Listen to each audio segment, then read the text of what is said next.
Bismillahirrahmanirrahim. Assalamualaikum warahmatullahi wabarakatuh. Alhamdulillah hamdan katsiran thayyiban mubarakan fih kama yuhibbu rabbuna wa yarda. Asyhadu an la ilaha illallah wahdahu la syarikalah wa asyhadu anna Muhammadan abduhu wa rasuluh. Allahumma salli ala Muhammad wa ala ali Muhammad kama shallaita ala Ibrahim wa ala ali Ibrahim innaka Hamidum Majid. Wa barik ala Muhammad wa ala ali Muhammad kama barakta ala Ibrahim wa ala ali Ibrahim innaka Hamidum Majid. Kaum muslimin dan muslimat yang dimuliakan Allah Subhanahu wa taala, alhamdulillah segala puji dan syukur kita panjatkan kepada Allah Subhanahu wa taala atas limpahan nikmat dan karunia yang Allah Subhanahu wa taala berikan kepada kita. Salawat beserta salam senantiasa kita curahkan kepada Nabi Muhammad sallallahu alaihi wasallam, begitu pula kepada keluarganya, kepada sahabatnya dan kepada umat yang istiqomah mengikuti sunnah beliau hingga hari kiamat.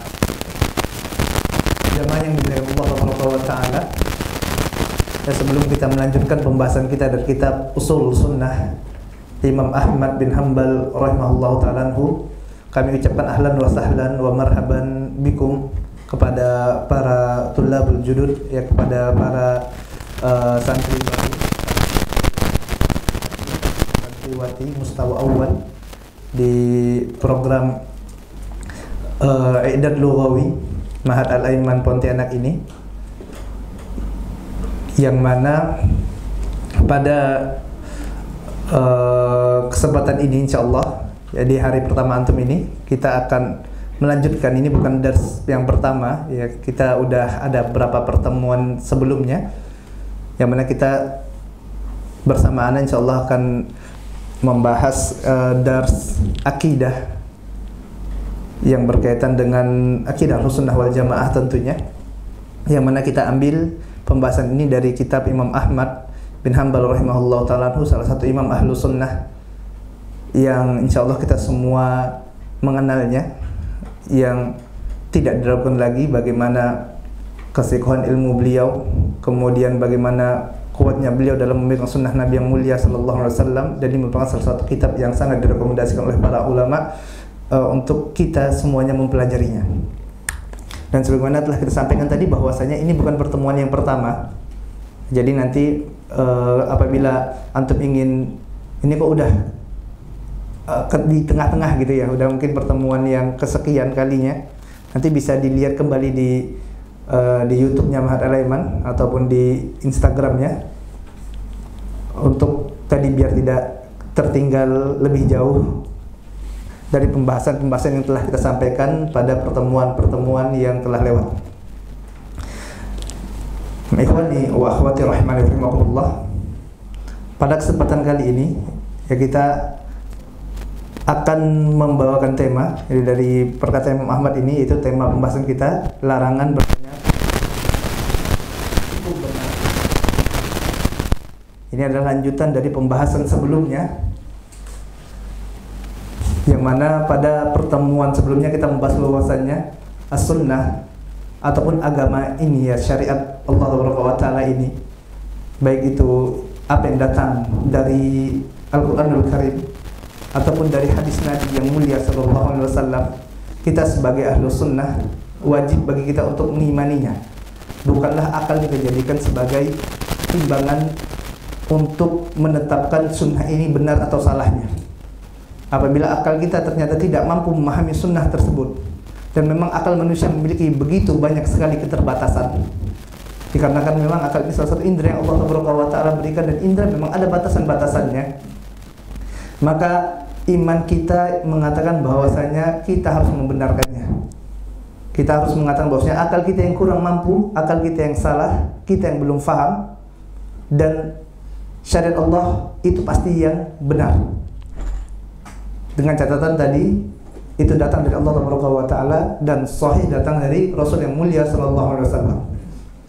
Ini kesimpulan dari apa yang telah kita sampaikan pada pertemuan yang sebelumnya. Artinya ketika ada dalil, baik itu dari Al-Qur'anul Karim ataupun hadis Nabi yang mulia sallallahu alaihi wasallam, yang sepintas seolah-olah dalil tersebut bertentangan dengan akal, walaupun akal yang sehat sebenarnya tidak mungkin bertentangan dengan dalil. Kalau seandainya seolah-olah akal tadi tidak pas ya dengan dalil ini tidak pas dengan akal kita, maka yang kita dahulukan adalah mengambil hadis Nabi yang mulia SAW ataupun apa yang terdapat dalam Al-Quranul Karim. Ya, ini akidah, ini keyakinan kita, sehingga ahlu sunnah ya adalah mereka yang benar-benar tunduk dan patuh kepada Allah Taala. Apabila datang perintah dari Allah Taala, datang kabar dari Rasul yang mulia sallallahu alaihi wasallam, mereka adalah orang-orang yang mengatakan sami'na wa ata'na. Kami mendengar dan kami taat. Bukan seperti orang-orang kufar yang mereka sewaktu datang perintah dari Allah, perintah dari Rasulnya, mereka katakan sami'na wa asaina. Kami mendengarkan, akan tapi kami memaksiatinya. Jamaah yang dimuliakan Allah Taala, berkata muallif rahimahullahu taala anhu, wa minas sunnatil lazimati allati man taraka minha khoslatan lam yakbalha wa yu'min biha lam yakun min ahliha al-imanu bil qadari khairihi wa syarrihi wa tasdiqu bil ahadithi fihi wal imanu biha la yaqulu lima wala kaifa wa innama huwa at-tasdiqu wal imanu biha.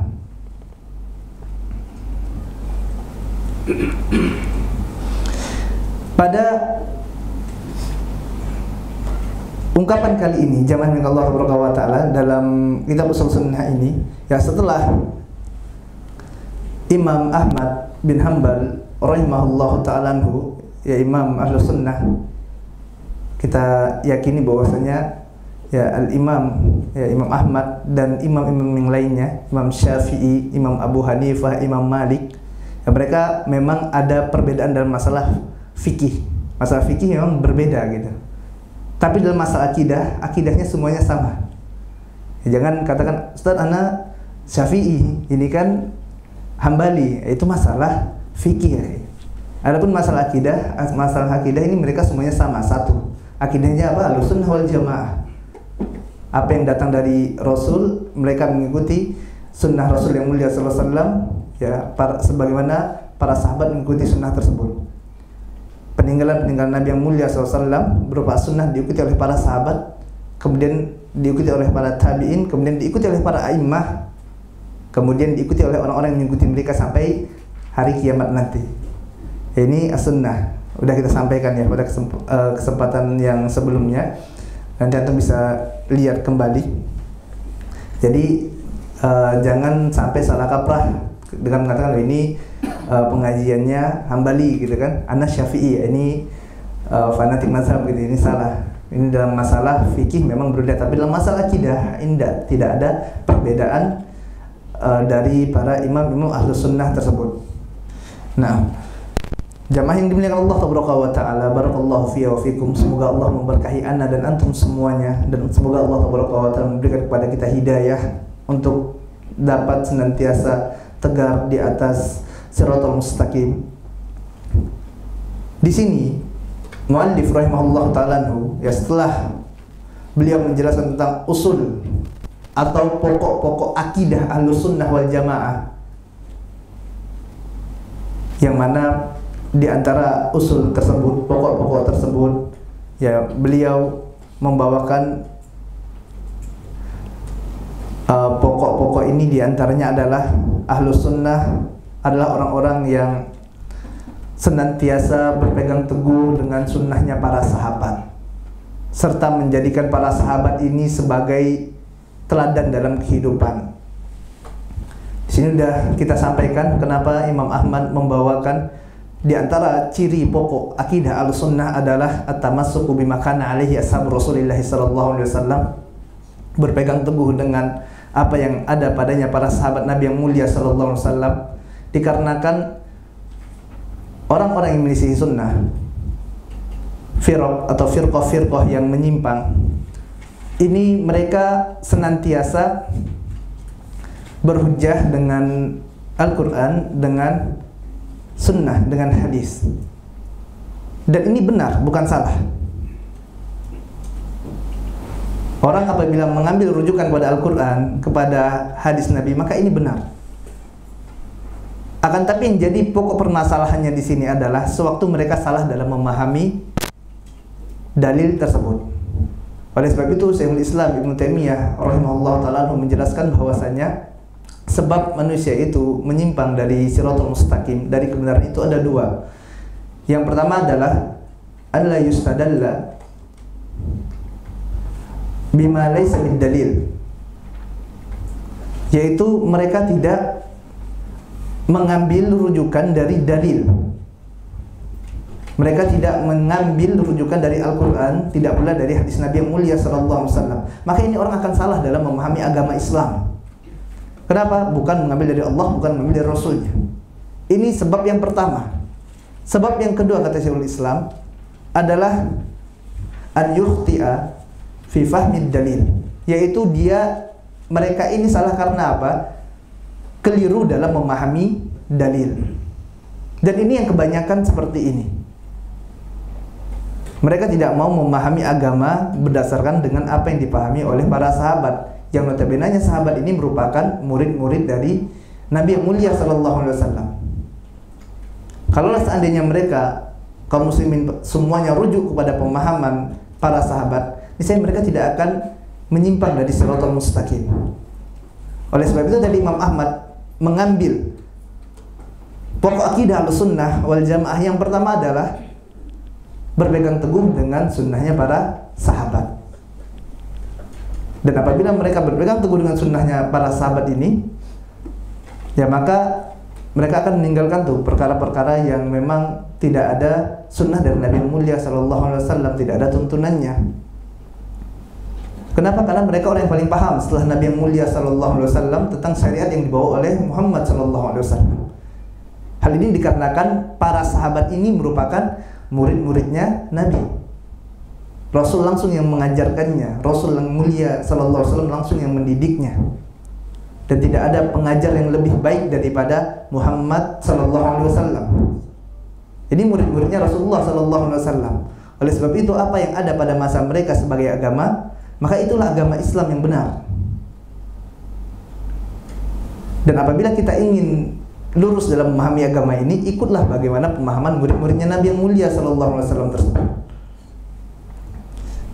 Kemudian pokok akidah yang kedua yang telah disampaikan oleh Imam Ahmad di sini pada pembahasan yang sebelumnya, ya kita review sedikit, yaitu adalah meninggalkan segala macam bentuk peribadatan yang tidak sesuai dengan sunnah. Dan ini akan mudah dilakukan seseorang apabila dia kembali pada pokok yang pertama tadi. Apabila mereka menjadikan para sahabat sebagai panutan mereka dalam beragama. Makanya ada kaidah yang besar sekali yang dibikin oleh para ulama.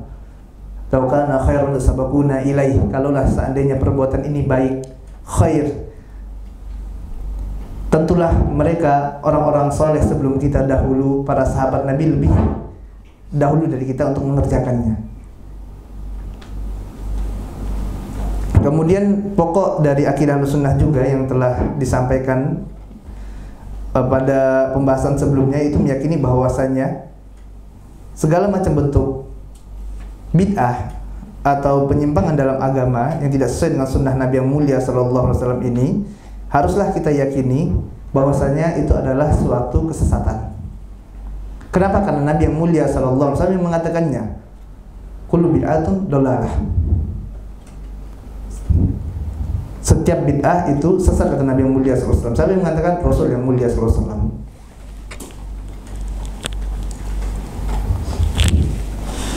Kemudian di antara akidah Ahlussunnah wal Jamaah juga yang udah disampaikan, meninggalkan permusuhan. Ya, Ahlussunnah adalah mereka yang senantiasa meninggalkan permusuhan. Ya, Islam Ahlussunnah adalah mereka orang-orang yang paling terdepan untuk menjalankan sunnah Nabi yang mulia sallallahu alaihi wasallam, menjalankan agama Islam yang benar, yang original. Ya, Islam yang original. Kita tentu ingin Islam yang original gitu kan. Islam yang diajarkan oleh Muhammad sallallahu alaihi wasallam. Dan Islam adalah rahmatan lil alamin. Oleh sebab itu akidah Ahlussunnah wal Jamaah adalah akidah yang membawa perdamaian. Ajaran Muhammad sallallahu alaihi wasallam adalah ajaran yang membawa perdamaian di dunia tentunya. rahmatan lil alamin. Ya makanya Islam tidak benarkan tuh. Bahkan dalam jihad saja jamaah dengan Allah Taala itu ada adab-adabnya. Tidak serampangan seperti apa yang dilakukan oleh sebagian orang yang mengklaim bahwasanya kerusakan yang mereka lakukan di muka bumi ini mereka atasnamakan dengan jihad gitu. Padahal sama sekali itu bukan dari agama Islam. Bukan seperti itu jihad yang diajarkan oleh Nabi yang mulia sallallahu alaihi wasallam. Kenapa kok bisa seperti itu? Karena tadi kembali mereka tidak memahami agama Islam sesuai dengan apa yang dipahami oleh para sahabat. Itu juga dalam praktek-praktek agama yang lainnya, sehingga menjadikan agama ini tampak mengerikan gitu. Dalam tahzir, waduh tahzir ngeri sekali ya tahzir. Padahal apabila mereka menjalankan syariat ini dengan benar maka itu indah. Apabila dhawabit-dhawabitnya dijalankan, begitu juga dengan jidal misalnya, dengan perdebatan, membantah ahli bidah. Apabila dilakukan dengan ilmu maka ini adalah suatu kebaikan. Kenapa? Karena setiap syariat yang Allah Taala turunkan pasti kebaikan. Ya ini keyakinan kita, akidah kita. Tidak mungkin apa yang Allah turunkan dalam Al-Quran itu keburukan, tidak mungkin. Karena Allah Ar-Rahman, Allah Ar-Rahim. Cuman terkadang kita mengira perkara tersebut adalah keburukan, padahal hakikatnya adalah kebaikan. Makanya Allah katakan wa asa an takrahu syai'an wa huwa khairul lakum. Bisa jadi kalian membenci sesuatu padahal sesuatu itu adalah kebaikan untuk kalian. Kemudian di antara akidah Sunnah wal Jamaah juga yang telah disampaikan ya pada pertemuan-pertemuan yang sebelumnya adalah Ahlus Sunnah ini tidak bermajelis dengan ashabul ahwa. Tarkul julus ma'a ashabil ahwa, meninggalkan bermajelis dengan orang-orang yang senantiasa suka mengikuti hawa nafsunya. Dan ini terus diingatkan oleh para ulama dari generasi ke generasi bahayanya bermajelis dengan ashabul ahwa. Bahkan mereka menganalogikan bahwasanya duduknya kita dengan ashabul ahwa ini, ya dengan ahlul bidah misalnya, bermajelis bersama mereka, maka bagaikan orang yang duduk bersama dengan orang-orang yang memiliki penyakit kulit. Yang mana penyakit kulit ini cepat sekali menyebar. Bahkan orang katanya melalui udara saja bisa menyebar. Maka tentu orang tidak mau nih, khawatir, takut terkena penyakit yang sama dengan orang tersebut. Sampai seperti itu mereka menganalogikan bahayanya duduk dengan ashabul ahwa. Makanya betapa banyak orang-orang yang awalnya baik, dikarenakan salah dalam pergaulan, maka dia pun menjadi buruk sebagaimana teman-temannya yang buruk tadi. Setelah kita sampai bagaimana kisahnya Nafi bin Azraq. Ya, Nafi bin Azraq ini adalah murid dari Ibnu Abbas radhiyallahu taala anhu. Ya, sahabat yang mulia yang agak sedikit bandel, banyak malah bandelnya. Dia duduk dengan apa? Dengan orang-orang Khawarij. Yang dikarenakan dengan seringnya dia duduk dengan orang-orang Khawarij tersebut, dan ini sudah diingatkan oleh para sahabat yang lainnya, hati-hati duduk-duduk dengan orang Khawarij ini, hati-hati, bahaya. Ini muridnya Ibnu Abbas radhiyallahu taala anhu. Ya, dikarenakan seringnya dia duduk dengan ashabul ahwa ini, dengan ahlul bidah, dengan orang-orang Khawarij tadi, akhirnya apa? Pemikiran Nafi bin Azraq ini pun terpengaruhi dengan pemikiran orang-orang Khawarij, hingga jadilah dia menjadi tokoh Khawarij. Padahal ini siapa gurunya? Guru dia adalah Abdullah bin Abbas radhiyallahu taala anhu. Ini muridnya Ibnu Abbas bisa seperti ini. Apalagi seperti kita, jamaah yang milik Allah Taala. Maka ini lebih berbahaya lagi. Makanya kita perhatikan tuh dengan siapa kita duduk. Ya, kita lihat teman-teman kita seperti apa. Kenapa? Karena ini teman akan mengajak kita ya kepada apa yang buruk dari mereka. Bahkan terkadang kalau keburukan itu lebih mudah untuk diikuti oleh manusia. Kalau kebaikannya susah gitu kan. Kalau keburukan cepat sekali. Ya suka ghibah gitu kan. Ya belum lagi nanti pemahaman-pemahaman yang nyeleneh yang disampaikannya, subhat-subhatnya. Maka hendaklah Ahlus Sunnah ini memperhatikan dengan siapa dia duduk, dengan siapa dia bermajelis. Ya, karena tadi urgennya perkara ini. Ya pada hari ini juga kita perhatikan di mana tuh kita berteman gitu kan. Di mana saja kita gabung dengan grup-grup WhatsApp. Lihat teman-teman kita ini kalau di grup ini seandainya isinya maksiat saja terus. Antum mau ingkar maksiat tidak bisa. Padahal Nabi yang mulia selalu katakan apa? Man ra'a minkum munkaran falyughayyirhu. Apabila kalian melihat kemungkaran, maka ubah dia. Dengan apa? Dengan tangan kalian. Kalau tidak sanggup, dengan lisan. Kalau tidak sanggup, maka ingkari dengan hati. Ini kemaksiatan apabila kita melihatnya. Ini perintah Nabi yang mulia sallallahu alaihi wasallam. Kita berada di satu grup misalnya, yang mana teman-teman itu maksiat terus isinya ghibah. Antum mau ngingkari tidak bisa. Pada perintah Nabi, kalau lihat maksiat ingkari. Dia ghibah, tidak boleh antum ingkari orang. Tidak boleh antum ghibahi manusia gitu kan. Ya, sampaikan. Apakah mau makan bangkai saudara sendiri? Kalau bisa silakan. Ya kalau enggak, ini malah bahaya. Ya, maka perhatikan gitu loh. Masalahnya kita harus lebih selektif. Kenapa? Karena nanti malah kita asik tuh baca. Yang baca ikut gibahi juga. Oh ternyata fulan kayak gini ya. Baca, lihat aib-aib orang padahal belum tentu kebenarannya. Bisa jadi itu fitnah gitu kan. Tapi udah kita serap semuanya. Ini baru gibah, belum lagi nanti masalah-masalah yang lebih berat dari itu. Tentang kesyirikan misalnya dia nyampaikan tentang ini apa musibah ini dikaitkan misalnya dengan ramalan fulan gitu kan. Dan antum ada di sana, antum tidak mengingkarinya. Karena antum tidak mengingkari, betapa banyak orang-orang yang ikut apa yang dia sampaikan tadi. Ini jamaah yang Allah Taala, ini harus kita perhatikan gitu loh. Di sana banyak orang-orang awamnya. Ya kalau tidak sanggup ya udah tinggalkan saja. Ini kan banyak orang-orang awam. Dia melemparkan subhat demi subhat. Antum ada di sana dan antum diam. Apakah tidak takut nanti ditanya di hadapan Allah Taala? Gara-gara antum diam, teman antum satu fulan 1 2 3 4 orang ini jadi ikut mempercayai bahwasanya adanya musibah tadi karena si fulan, ramalannya fulan gitu kan. Wah ini kan bahaya. Ya udah kalau misalnya tidak sanggup mengingkari kemungkaran udah tinggalkan. Kalau sanggup silakan diingkari. Oh ini salah ini, sampaikan gitu. Kemudian setelah tarkul julus ma'ashabil ahwa, yang meninggalkan duduk bersama pengikut hawa nafsu adalah meninggalkan perdebatan dan jidal apabila tidak terpenuhi syarat-syaratnya. Kemudian meyakini bahwasanya apa yang ditinggalkan Nabi yang mulia sallallahu alaihi wasallam berupa sunnahnya, yang berupa sunnah ini merupakan tafsir atau penjelas bagi Al-Qur'an. Ini adalah akidah Ahlussunnah wal Jamaah, yang kita meyakini bahwasanya apa yang disampaikan oleh Nabi yang mulia sallallahu alaihi wasallam ini merupakan penjelas bagi Al-Qur'an. Karena ada sebagian kelompok yang mereka tidak mau menerima hadis. Mereka hanya mau menerima dari Al-Quran saja. Ya Quraniyun. Kalau dari hadis mereka tidak mau ambil. Ya maka kalau seperti ini, tanyakan kepada mereka, dari mana kalian mengetahui sholat subuh itu 2 rakaat?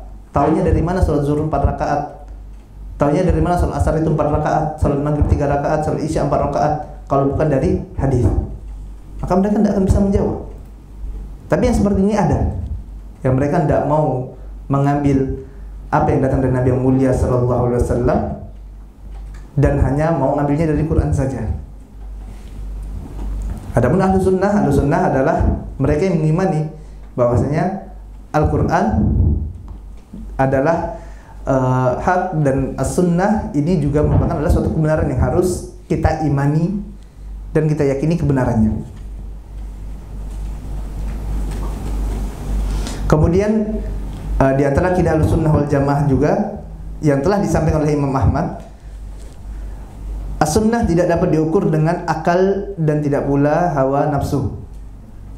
Akan tetapi as-sunnah ada ittiba wa tarkul ahwa, dan sunnah itu adalah ittiba, kita mengikuti Nabi yang mulia sallallahu alaihi wasallam dan meninggalkan hawa nafsu kita. Bagaimana kemampuan kita untuk mengalahkan ego kita ya, mengalahkan akal kita, menempatkan diri kita sebagai orang bodoh untuk apa? Untuk tunduk kepada Rasul yang mulia sallallahu alaihi wasallam, untuk tunduk pada agama Allah Taala, setinggi apapun kedudukan kita, setinggi apapun titel, sebanyak apapun titel yang kita miliki, tetap apabila akal kita dipertemukan dengan dalil, kita harus tunduk. Katakan sami'na wa ata'na. Kita harus merasa bodoh di hadapan Allah Taala.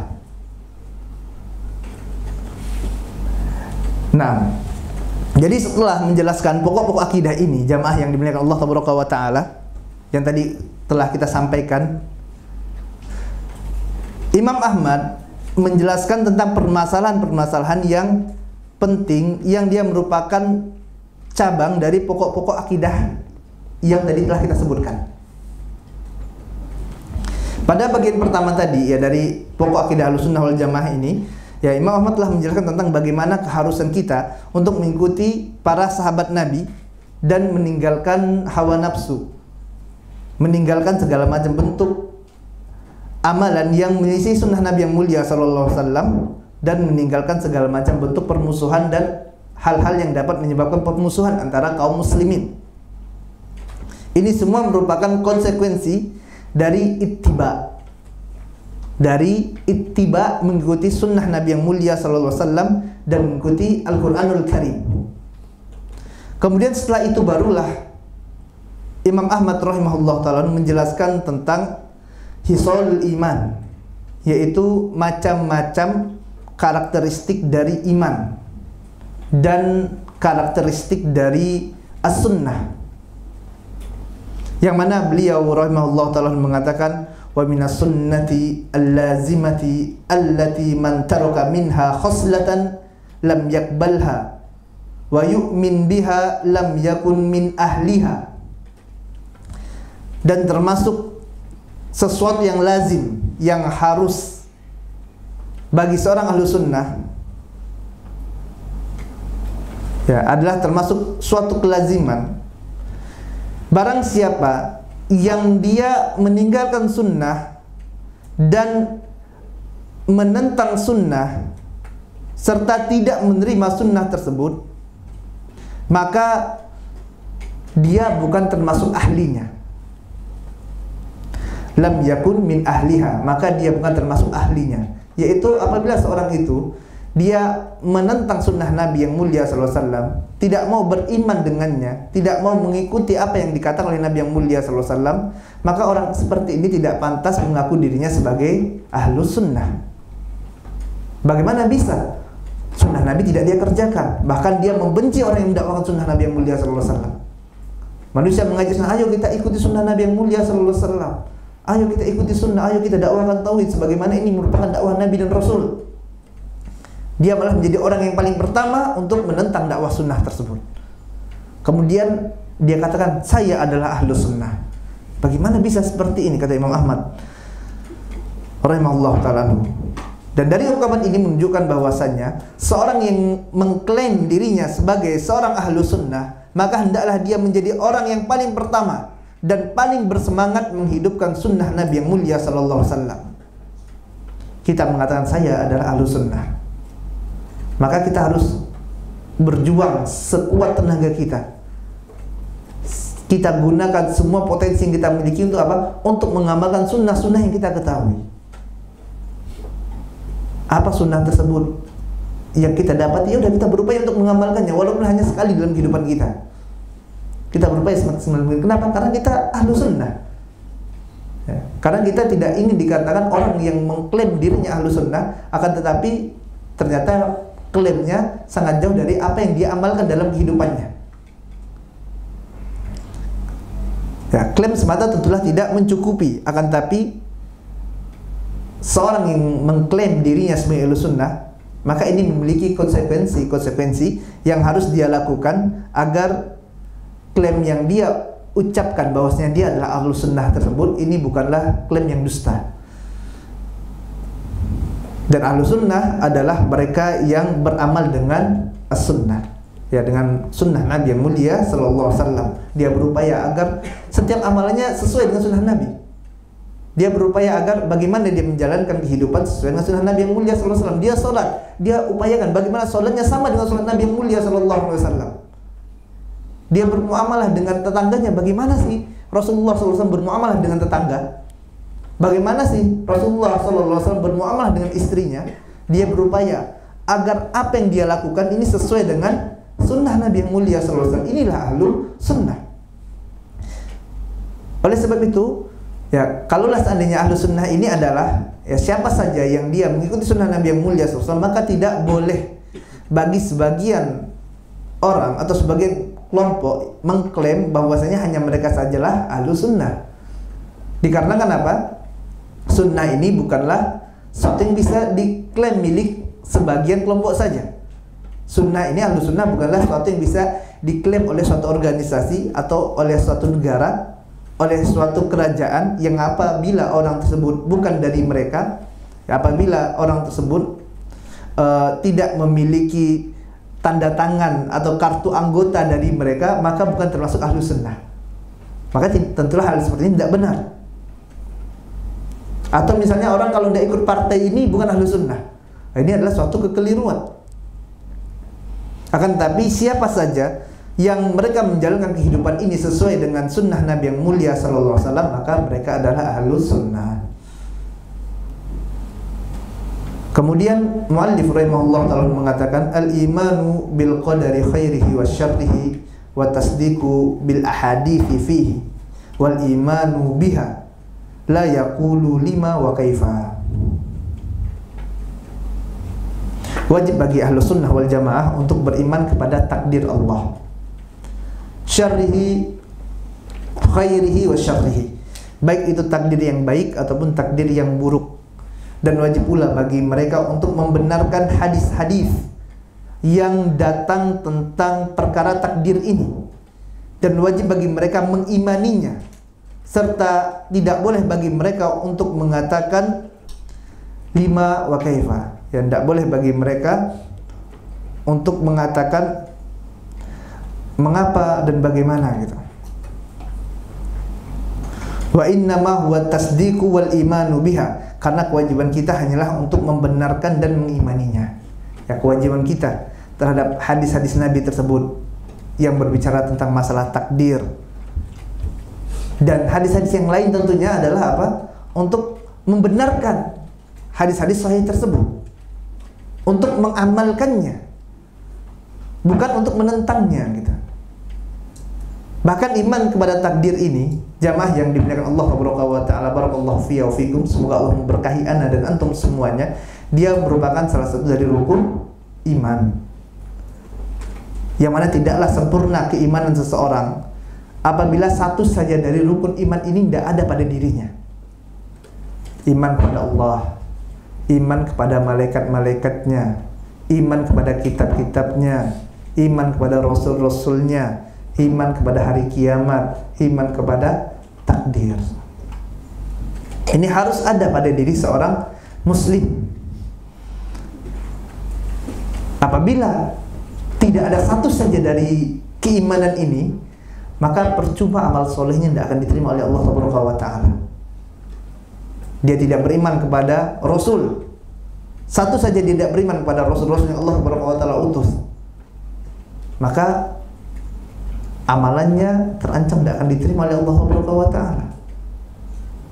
Tidak diterima solatnya, tidak diterima puasanya, zakatnya. Begitu juga kalau mereka tidak beriman kepada hari akhir.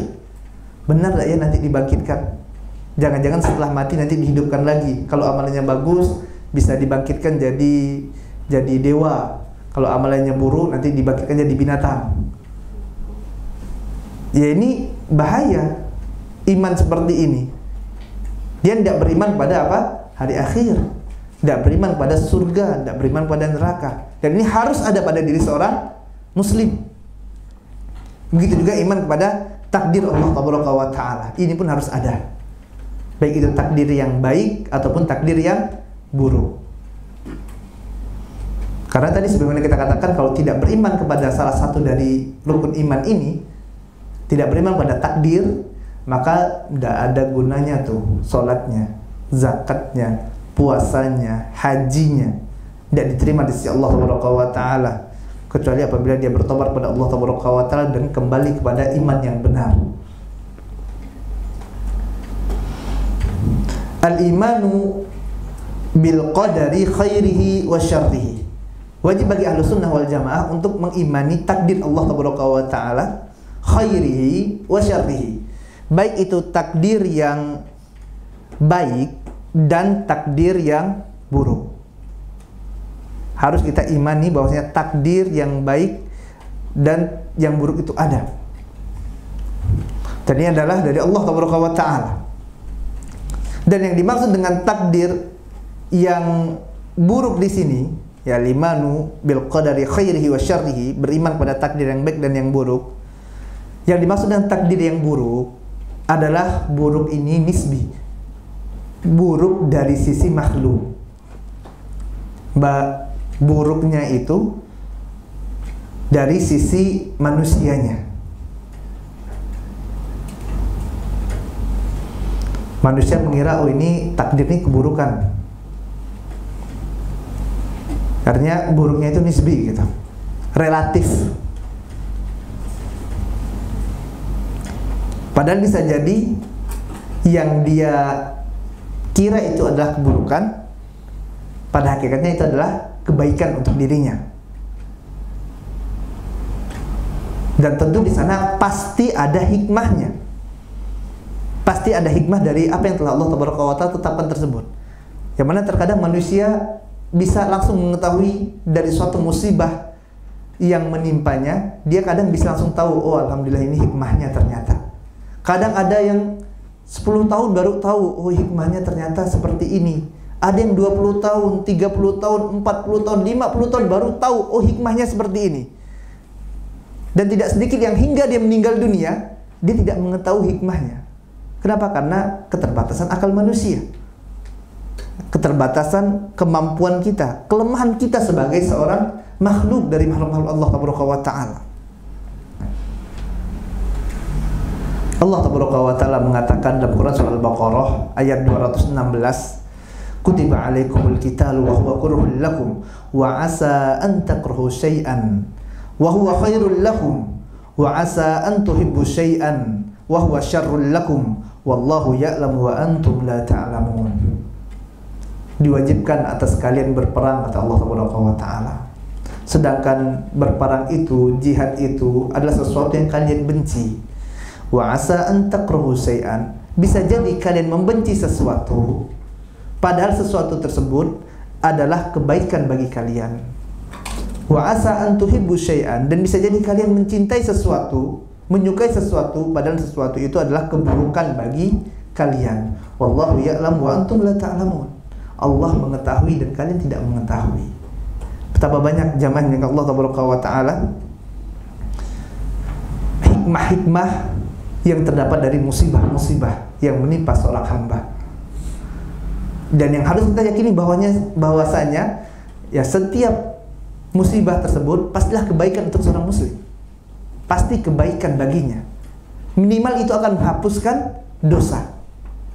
Nabi yang mulia SAW mengatakan dalam hadis yang diriwayatkan oleh Imam Bukhari nomor 5642, begitu juga dengan Imam Muslim nomor 2573. Nabi sallallahu alaihi wasallam mengatakan, ma yusibul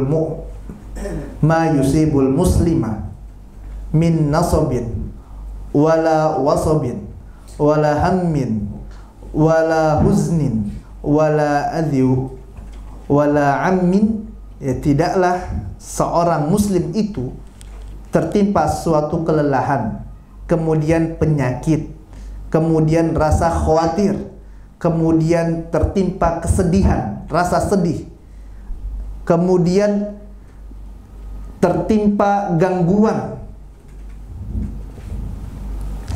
hatta syaukati yusyakuha, sampai syaukah, sampai kalau ada duri yang menyakiti dirinya, ya duri yang nancap misalnya, menjadikan dia itu sakit,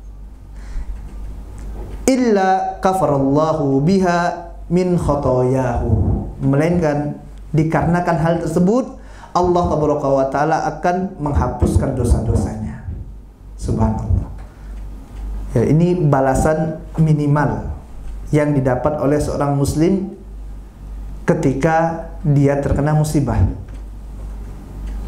Baik itu tadi lelahnya dia, penyakit, kena sakit, atau khawatir, sedihnya dia, sampai duri, kata Nabi yang mulia SAW, yang terkena pada dirinya, dia kena duri, ini akan menghapuskan dosa. Ini adalah tadi balasan minimal yang Allah Ta'ala berikan. Dan janji dari Allah Ta'ala. Dan apabila dia bersabar, maka dia akan mendapatkan tambahan kebaikan, mendapatkan tambahan pahala di sisi Allah Ta'ala. Ya, dia bersabar dan mengharapkan pahala dari musibah yang dia terima, ya, maka dia akan mendapatkan kebaikan dari sisi Allah Ta'ala. Makanya kita bersabar kalau mendapatkan musibah.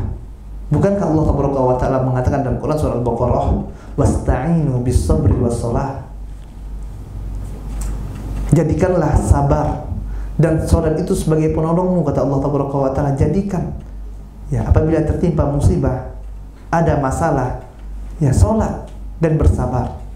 Ya, Allah Taala yang merekomendasikan solusi ini, jamaah yang milik Allah Taala. Maka adakah yang dapat memberikan solusi yang lebih baik daripada Allah?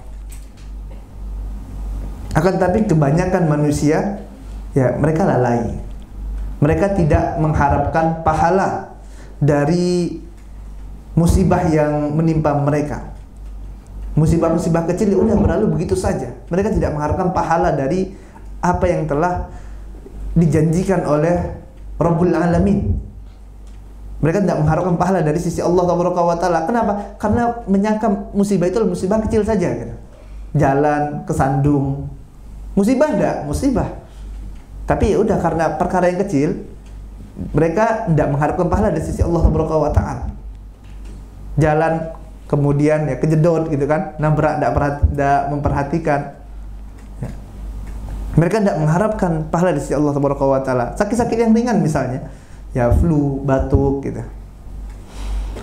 Atau ketika mereka lelah dalam bekerja, capek, laki-lakinya, bapak-bapaknya lelah dalam mencari nafkah, ibu-ibunya lelah mengurus anak-anak di rumah, lelah nyuci piring, nyuci pakaian. Ya. Mereka apa? Lelahnya mereka tidak mengharapkan pahala dari sisi Allah Taala. Ya, padahal lelahnya seorang yang mencari rezeki dari Allah Taala. Lelahnya antunna dalam merawat anak-anak, membesarkan mereka. Lelahnya kita dalam menuntut ilmu, gitu. Ini semuanya apabila kita mengharapkan pahala dari sisi Allah Taala, maka kita akan mendapatkannya. Dan minimal tadi lelahnya kita, ya, lelahnya tadi bekerja, lelahnya mengerjakan urusan-urusan rumah tangga, minimal kita akan mendapatkan apa? Penghapus dosa. Kita akan dihapuskan dosa-dosanya oleh Allah Taala. Ya, berdasarkan hadis riwayat Bukhari dan Muslim tadi yang telah kita sampaikan. Dan ingat, Allah Taala, Rabb kita, tidak mungkin mengingkari janjinya. Allah tidak mungkin mengingkari janji. Apalagi ini adalah janji yang telah disampaikan oleh Rasulnya, oleh utusannya yang mulia Muhammad SAW. Apa tadi janji yang disampaikan oleh Rasul yang mulia SAW? Illa kaffarallahu biha min khotoyahu. Melainkan Allah akan hapuskan dosa-dosanya. Karena apa? Karena musibah yang menimpanya tadi, karena lelahnya, karena capeknya dia.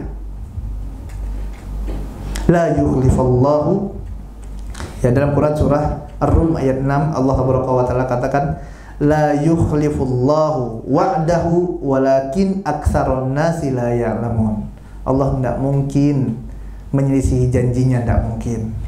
Pasti Allah akan tepati. Walakin aktsarun nasi la ya'lamun. Akan tapi kebanyakan manusia tidak tahu. Kebanyakan manusia kurang imannya kepada Allah Taala. Mereka tidak tahu tuh, tidak mengharapkan apa? Ganjaran pahala di sisi Allah Taala. Maka sudah selainnya jamaah yang dimuliakan Allah Taala, barakallahu fiya wa fikum, semoga Allah memberkahi ana dan antum semuanya, ya, untuk kita menghadirkan niat, kita mengharapkan pahala dari setiap musibah yang kita alami, ya, baik itu musibah yang kecil ataupun yang besar, baik itu yang nampaknya sangat luar biasa atau hal yang sepele, hatta syaukati yusyakuha, kata Nabi yang mulia SAW. Sampai apa? Sampai duri yang menusuk kita. Ya, duri kecil. Tidak ada orang tertusuk duri yang kecil pergi ke rumah sakit, kan tidak ada. Ini perkara yang remeh, yang kecil. Ya, hatta syauka yusyakuha, sampai duri yang kecil saja yang menusuk diri orang itu, maka harapkanlah pahala dari sisi Allah Taala. Ya, ini yang kecil, apalagi musibah yang besar. Ya, seperti misalnya banjir, subhanallah, tsunami, gempa bumi, pesawat yang jatuh, yang meledak. Ini musibah yang besar. yang semoga Allah Subhanahu wa taala ya mengampunkan dosa-dosa saudara-saudara kita kaum muslimin yang meninggal kemarin ya karena kecelakaan pesawat tersebut, dan semoga Allah Subhanahu wa taala catat mereka sebagai para syuhada. Mati jatuh dari pesawat syahid enggak sih? Syahid enggak? Syahid enggak? Tafsir. Nah, orang mati jatuh dari pesawat jamaah milik Allah Subhanahu wa taala, ya ini syahid. Jangan ragu. Kenapa? Karena ada hadis dari Nabi yang mulia sallallahu alaihi wasallam yang diriwayatkan oleh Al-Imam Abu Dawud nomor 3111 dari sahabat yang mulia Jabir bin Atik radhiyallahu taala anhu,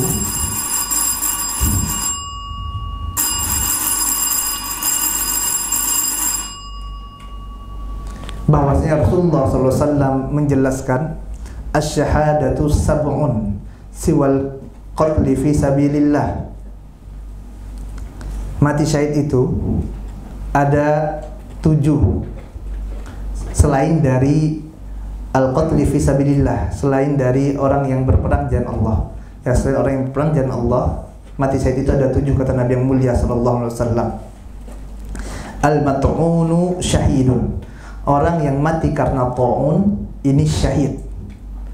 Karena wabah ta'un ini syahid. Wal ghariqu syahidun. Orang yang mati tenggelam itu syahid. Wasahibu dzatil jinbi syahidun. Dan orang yang mati karena ada penyakit pada tulang rusuknya ini syahid. Wal mabtunu syahidun. Dan orang yang meninggal dikarenakan sakit perut ini syahid. Wa sahibul hariki syahidun. Dan seorang yang meninggal dikarenakan terbakar ini syahid. Walladzi yamutu tahtal hadmi syahidun. Dan seorang yang meninggal tertimpa reruntuhan benda keras, maka ini syahid.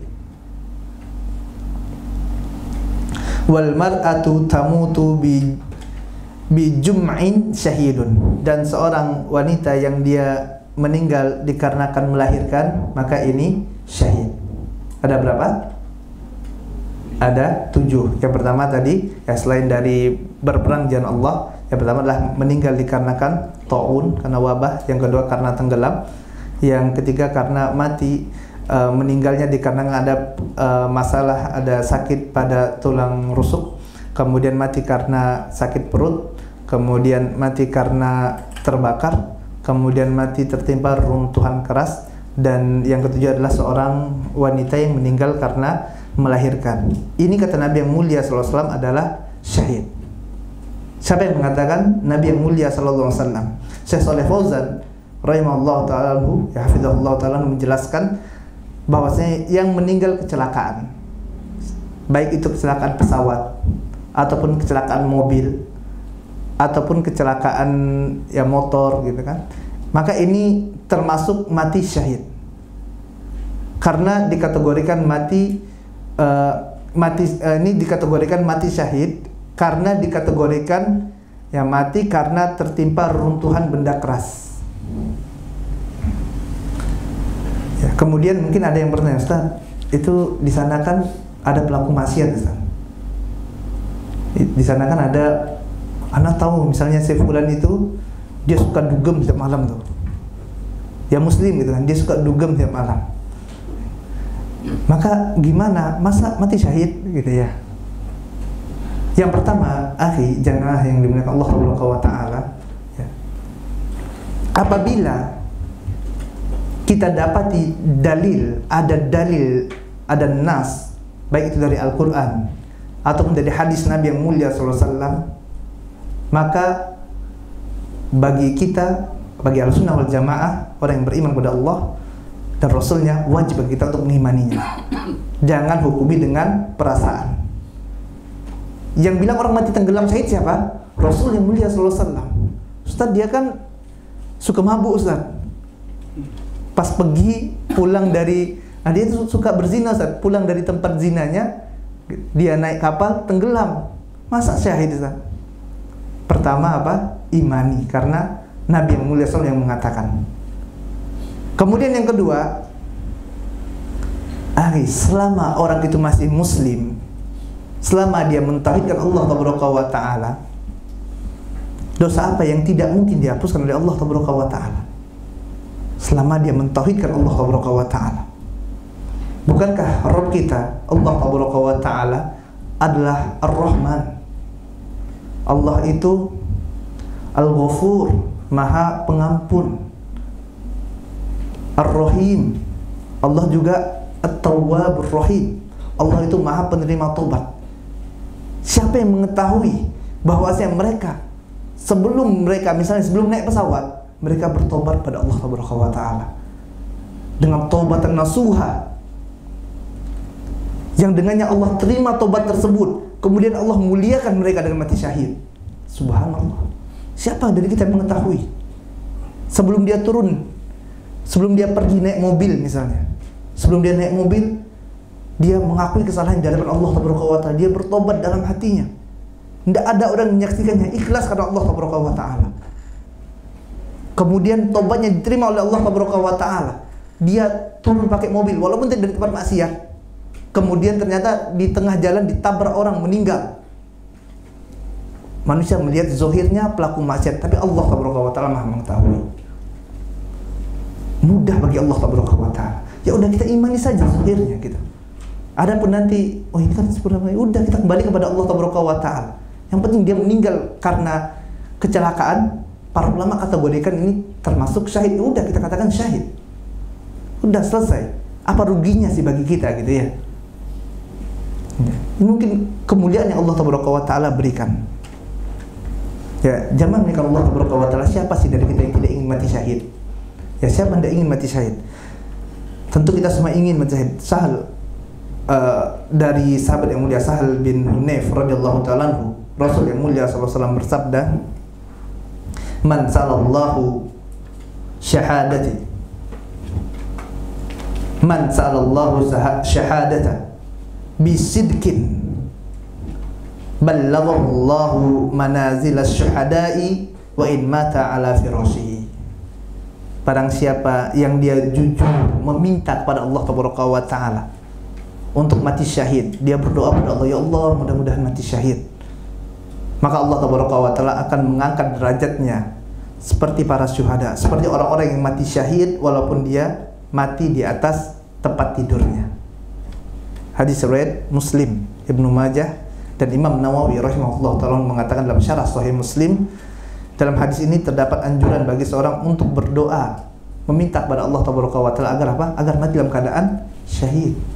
Mohon pada Allah Subhanahu wa taala. Namun para ulama menjelaskan tidak boleh kita mentakyinnya. Tidak boleh kita mengkhususkan. Misal, ya Allah, matikanlah aku dalam keadaan tenggelam. Tidak boleh. Ya Allah, matikanlah hamba waktu perjalanan naik pesawat meledak gitu kan. Tidak boleh. Itu kita mengkhususkan seperti itu, tidak boleh. Walaupun tadi dikategorikan ini mati syahid. Kecuali cuma satu, meminta agar mati syahidnya berperang di jalan Allah Subhanahu wa taala. Sebagaimana hal ini yang dilakukan oleh para sahabat yang memohon agar mati syahid sewaktu jihad fi sabilillah. Jadi Ahlus Sunnah itu harus adil gitu ya. Walaupun tadi ahli maksiat, ya kita katakan ya dia mungkin zahirnya ahli maksiat, tidak tahu bagaimana kedudukan orang tersebut di mata Allah Subhanahu wa taala. Bisa jadi dia memiliki suatu amalan, bisa jadi dia memiliki suatu amalan rahasia yang apabila amalan tersebut ditimbang dengan semua kesalahannya yang sebesar langit dan bumi, itu masih unggul amalan tersebut. Siapa yang mengetahui? Ya, maka hendaklah kita tidak suzon gitu ya. Kita doakan yang terbaik bagi saudara-saudara kita, dan semoga kita juga termasuk dalam mereka gitu. Dan mati syahid ini zaman dengan Allah Subhanahu wa taala, ya kata Syekh Masyhur Hasan Salman, ada beberapa macam. Ada yang pertama ada syahid di dunia dan akhirat. Yang kedua ada syahid dunia, tidak syahid akhirat. Yang ketiga ada syahid akhirat, bukan syahid dunia. Syahid di dunia dan akhirat adalah orang yang meninggal yang akan mendapatkan pahala syahid yang sempurna, yaitu mereka yang gugur dalam perang di jalan Allah Subhanahu wa taala dalam keadaan maju, bukan dalam keadaan kabur. Bukan dia mau kabur, dikejar, dibunuh, bukan. Ya, tapi dia lagi maju berperang dengan Allah Subhanahu wa taala, kemudian dalam rangka menegakkan kalimatullah, ya menegakkan agama Allah Subhanahu wa taala, ya kemudian dia dibunuh, meninggal, ini syahid. Nah, dan dia tidak sempat makan, tidak sempat minum, dan dia terluka waktu perang tadi di pertempuran tersebut dan belum mendapatkan pengobatan. Ini pendapat yang pertama. Pendapat yang kedua mengatakan orang yang terluka di peperangan lalu sempat makan, sempat minum dan mendapatkan pengobatan setelah terlukanya, maka dia tidak dihukumi syahid, kecuali jika hanya makan atau minum sedikit saja kemudian wafat setelah terluka, maka masih dihukumi syahid. Ini syahid dunia akhirat. Kemudian syahid dunia adalah mereka yang pergi berperang dalam keadaan maju, ya bukan untuk kabur, namun niatnya bukan dalam rangka untuk menegakkan kalimatullah. Niatnya apa? Untuk riya. Niatnya apa? Untuk dikatakan pahlawan. Niatnya apa? Agar dikatakan jagoan, bukan ikhlas mengharap wajah Allah Subhanahu wa taala. Ini syahid dunia. Di dunia orang memandang itu syuhada, mati berperang, ikut jihad, subhanallah. Kan tapi ingat Allah Subhanahu wa taala Maha mengetahui. Allah katakan ini bukan syahid akhirat. Dunia diberlakukan sebagai seorang syahid. Kan tapi di akhirat ya Allah Subhanahu wa taala mengetahui tentang kebusukan hatinya. Kemudian yang ketiga adalah syahid di akhirat dan bukan syahid di dunia. Ya ini diberlakukan di akhirat kelak sebagaimana orang yang mati syahid dan mendapatkan pahala mati syahid. Adapun di dunia, orang ini di jenazahnya tetap ya diberlakukan sebagaimana mayat-mayat yang lainnya, yang mana mereka dimandikan, dikafankan, disolatkan, yang mana di antara orang yang syahid akhirat dan tidak syahid dunia ini adalah seperti tadi orang-orang yang mati tenggelam, orang yang mati karena melahirkan, kemudian mati terbakar, ya kemudian orang yang mati tadi karena kecelakaan dan lain-lain. Maka ini syahid akhirat bukan syahid dunia. Makanya kita dapati mereka orang yang meninggal dunia, seorang ibu yang meninggal dunia dikarenakan melahirkan, maka ini mati syahid, akan tapi tetap dimandikan, tetap dikafankan, tetap disolatkan. Beda kalau dia mati jihad di jalan Allah Subhanahu wa taala, ya langsung dengan pakaian itu juga. Nah, maka ini jamaah yang Allah Subhanahu wa taala adalah takdir yang wajib kita imani dan termasuk kaidah Ahlussunnah wal Jamaah, ya harus mengimani bahwasanya takdir Allah tersebut yaitu adalah suatu yang pasti, ya, dan itu adalah kebaikan. Ustaz, bagaimana ceritanya itu kalau kaum muslimin dibantai di Syam kebaikan, atau gimana? Dibantai di Palestina gitu ya. Ya. Kemudian di Rohingya, ya di Myanmar gitu kan. Ya, maka kita katakan tadi, tentu di sana ada hikmah ya, dan yang pasti kita tidak boleh menisbatkan keburukan kepada Allah Subhanahu wa taala. Yang tidak boleh kita katakan oh ini takdirnya Allah ini zalim, tidak boleh. Ya. Pasti itu ada hikmah. Di antara hikmahnya, ya di antara hikmahnya mereka mati dalam keadaan syahid, dan ini kemuliaan bagi mereka. Di dunia tidak lama, berapa lama mereka disiksa daripada orang yang di dunia hidup kaya raya, bahagia, ternyata mati masuk neraka. Wa iyyazubillah. Ini enak, masih tidak lama meninggal dah dunia, mati syahid gitu ya. Subhanallah, kemuliaan yang Allah Taala berikan. Kemudian juga kita bisa, dengannya kita bisa membantu saudara-saudara kita yang lagi dalam keadaan susah. Ya, kita bisa bersedekah untuk mereka, menginfakkan harta kita di jalan Allah Taala. Dan alhamdulillah ada yang menerimanya. Nanti di akhir zaman akan ada masa di mana orang mau sedekah, bawa harta, tidak ada yang menerima sedekahnya. Tidak ada yang menerima. Kenapa? Udah makmur semuanya gitu kan. Alhamdulillah kita bisa sedekah masih sekarang. Banyak yang membutuhkan. Antum bawa harta, mau bagi-bagi gitu sedekah, belum sampai keluar depan gang udah habis duluan. Tapi nanti akan ada masanya yang mana sedekah, orang bawa harta mau sedekah, tidak ada yang mau menerima. Udah makmurnya luar biasa. Ya. Dan banyak tentunya hikmah-hikmah yang lainnya. Maka hendaklah kita tidak berprasangka buruk kepada Allah Taala. Ya, kita senantiasa untuk mengikuti sunnah Nabi yang mulia sallallahu alaihi wasallam, ya, berhusnuzon kepada Allah Taala dan mengharapkan pahala dari setiap musibah yang menimpa kita. Tapi sedikit lagi ya. Kemudian muallif mengatakan, "Waman lam ya'rifu tafsirul hadis," barang siapa yang tidak mengerti tafsir hadis tentang takdir dan akalnya tidak sampai, waqad kufiya dzalika, maka hendaklah dia cukupkan dirinya. Untuk apa? Wa akamalahu. Untuk apa? Untuk wa uhkima lahu. Untuk apa? Untuk berhukum dengan dalil tersebut walaupun tadi akalnya belum sampai. Fa'alaihi imanu bihi wa taslimu lahu, maka wajib baginya pula untuk mengimani takdir tersebut dan berserah diri kepadanya, kepada ketetapan Allah Taala. Mislu hadis as-sadiqul masduq, contohnya adalah hadis as-sadiqul masduq yang menjelaskan tentang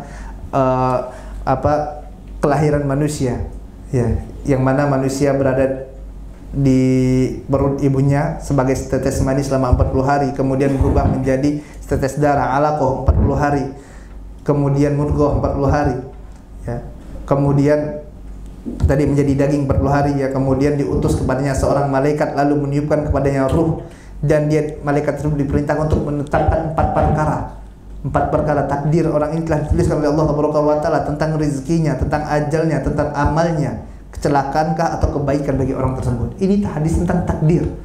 Maka wajib bagi kita untuk mengimaninya. Takdir ditetapkan oleh Allah Taala. Ya, kalau akal kita tidak mampu mencernanya, sudah, kita cukup iman. Cukup kita yakini. Tidak usah tanya kenapa ya, kok cepat sekali dia meninggal ya, mengapa dia meninggal dalam keadaan ini ya. Ini sudah takdir Allah Taala. Dan semisalnya ya tentang takdir, juga hadis-hadis tentang melihat Allah Taala, meskipun hadis-hadis tersebut jarang terdengar dan banyak tidak disukai oleh manusia, akan tapi ahlu sunnah wajib untuk mengimaninya.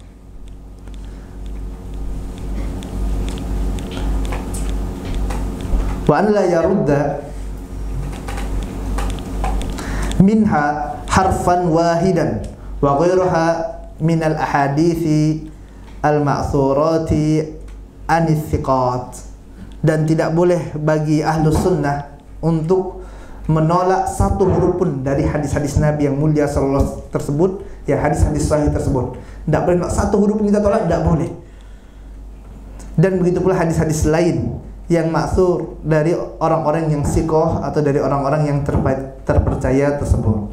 Dan tidak boleh bagi seorang untuk berdebat tentang takdir ini, dan hendaklah dia tidak mempelajari, tidak belajar tentang berdebat masalah takdir. Karena berdebat tentang takdir serta berdebat tentang ru'yah, melihat Allah Taala, begitu pula berdebat tentang Al-Quran dan selainnya adalah perkara yang makruh dan terlarang, dan tidak termasuk pelakunya yang disebut sebagai ahlu sunnah, hingga dia meninggalkan perdebatan dan berserah diri dan beriman terhadap sunnah Nabi yang mulia sallallahu alaihi wasallam tersebut. Nah, sebenarnya ini saja ya yang kita dapat sampaikan pada kesempatan kali ini. apa yang benarnya datang dari Allah Subhanahu wa taala dan yang salah datang dari kelemahan ilmu ana dan syaitan. Kalau ada yang mau dikoreksi nanti silakan dikabarkan. Ya mungkin ada kesalahan apa yang kita sampaikan pada penyampaian materi ini. Kita akhiri majelis kita dengan membaca doa kafaratul majelis. Subhanakallahumma wa bihamdika asyhadu an la ilaha illa anta astaghfiruka wa atubu ilaik. Assalamualaikum warahmatullahi wabarakatuh.